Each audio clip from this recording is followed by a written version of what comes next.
Assalamualaikum warahmatullahi wabarakatuh. Perkenalkan, nama saya Bagini, kelas A Prodi HKI semester 1. Topik yang akan dibahas hari ini adalah mengenal dan memahami undang-undang.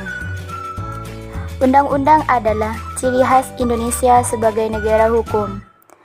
Banyak yang tidak memahami karakteristik undang-undang yang satu dengan yang lainnya. Video ini menjelaskan bahasa sederhana karakteristik setiap undang-undang.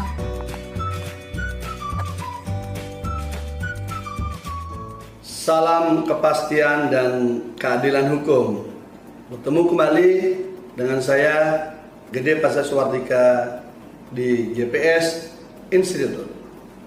Kali ini kita akan mencoba membicarakan hal yang lebih makro, yang lebih umum tentang mengenal dan memahami undang-undang.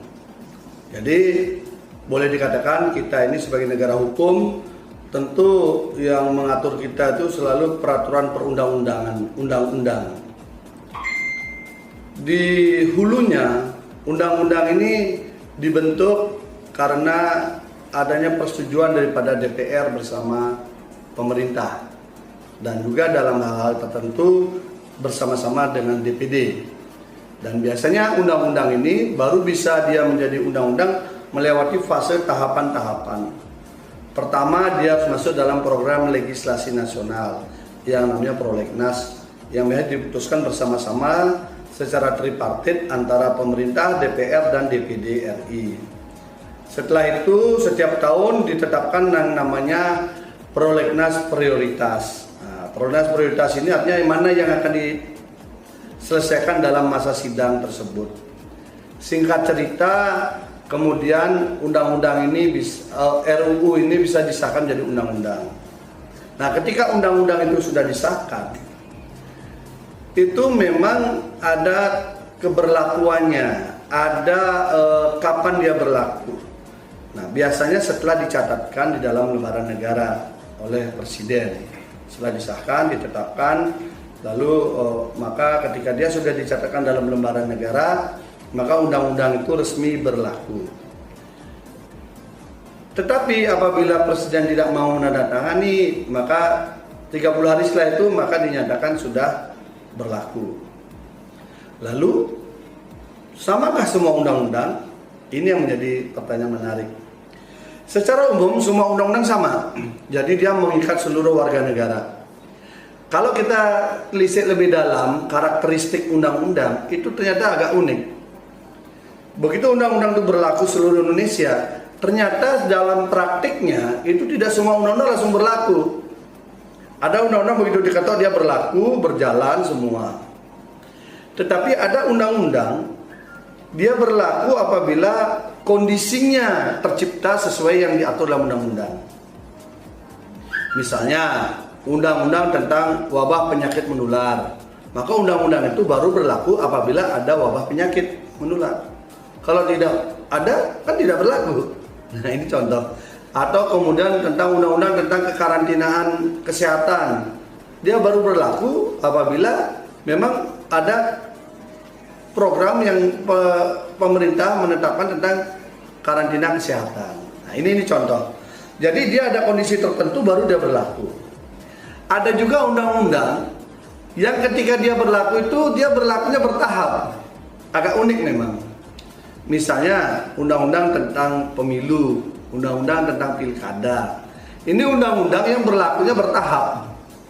Jadi di dalam undang-undang itu diatur pasal-pasal yang mana pasal-pasal ini mengikuti tahapan-tahapan. Ketika misalnya tahap pendaftaran gitu misalnya, maka berlaku pasal-pasal pendaftaran. Ketika sudah ditetapkan, maka pasal pendaftaran ini sudah tidak berlaku lagi, mati suri dia, karena sudah mekanisme sudah dilewati. Ketika kemudian ditetapkan, kemudian sampai terakhir misalnya kampanye. Ketika selesai kampanye, maka pasal itu sudah tidak berlaku lagi. Masuk minggu tenang, masuk pemilihan, masuk sampai kemudian penetapan. Jadi pasal undang-undang di dalam pasal itu berlakunya secara bertahap ya. Tidak secara langsung semua berlaku. Nah, misalnya kalau undang-undang yang berlaku secara semua itu kayak KUH pidana itu, jadi setiap kapan pun ada orang mencuri ya tetap kena pasal pencurian, kapan pun dia ketika mulai ditetapkan. Jadi itu contohnya. Kemudian ada lagi karakteristik undang-undang yang sifatnya khusus dia. Misalnya undang-undang tentang penotariatan, notaris, hanya berlaku untuk orang notaris. Undang-undang tentang praktik kedokteran, mungkin dia hanya berlaku tentang pendidikan kedokteran, berlaku tentang lingkup pendidikan kedokteran. Undang-undang tentang advokat, maka berlaku dia mengikat bagaimana seorang advokat mengkhusus dia. Undang-undang tentang kepolisian mengatur soal polisi. Undang-undang tentang TNI. Jadi ada beberapa undang-undang yang khusus untuk kelompok-kelompok tertentu, profesi-profesi tertentu. Nah, ini dia. Jadi kalau kita memahami undang-undang, prosesnya seperti tadi, dari DPR, persetujuan pemerintah, kemudian dia berlaku. Nah, ketika berlaku karakteristiknya yang berbeda-beda antara satu undang-undang dan undang-undang yang lain. Ini di dalam dunia praktiknya. Sehingga kita harus betul-betul mencermati betul, ini undang-undang karakteristiknya gimana.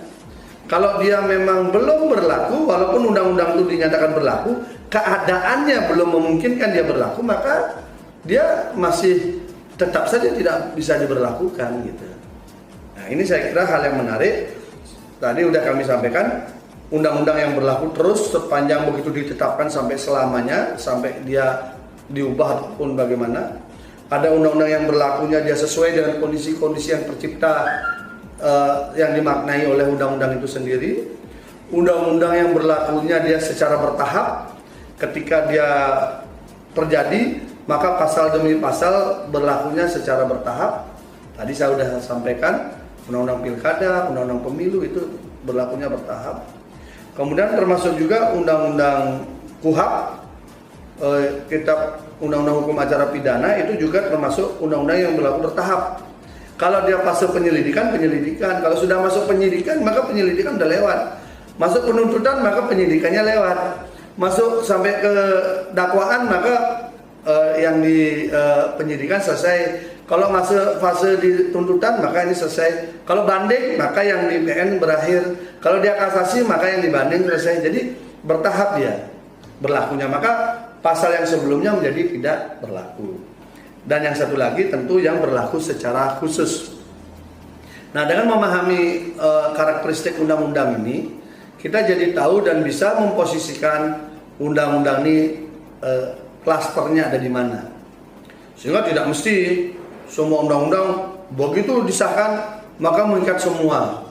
Contohnya, undang-undang kekarantinaan kesehatan. Kalau belum ditetapkan ada karantina wilayah, baik dia lokal, nasional ataupun rumah, dan tidak ada PSBB, tidak ada hal-hal yang ditetapkan menurut undang-undang karantinaan wilayah ke kesehatan, maka dia tidak boleh memberlakukan pasal-pasal pemidanaan yang ada di sana.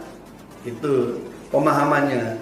Beda kalau dia diatur di dalam KUH pidana, di mana di sana kalau sekali menipu tetap dia kena penipuan, penggelapan tetap dia kena, pencurian tetap dia kena, pembunuhan dia tetap kena. Jadi tetap dia akan berlaku kapanpun peristiwanya terjadi. Tidak memerlukan sebuah syarat awal untuk mengatakan bahwa itu mulai berlaku. Nah, inilah kemudian untuk kita memahamkan apa itu undang-undang, bagaimana cara membuat, dan karakteristiknya masing-masing. Semoga bermanfaat. Salam kepastian dan keadilan hukum dari YPS Institute.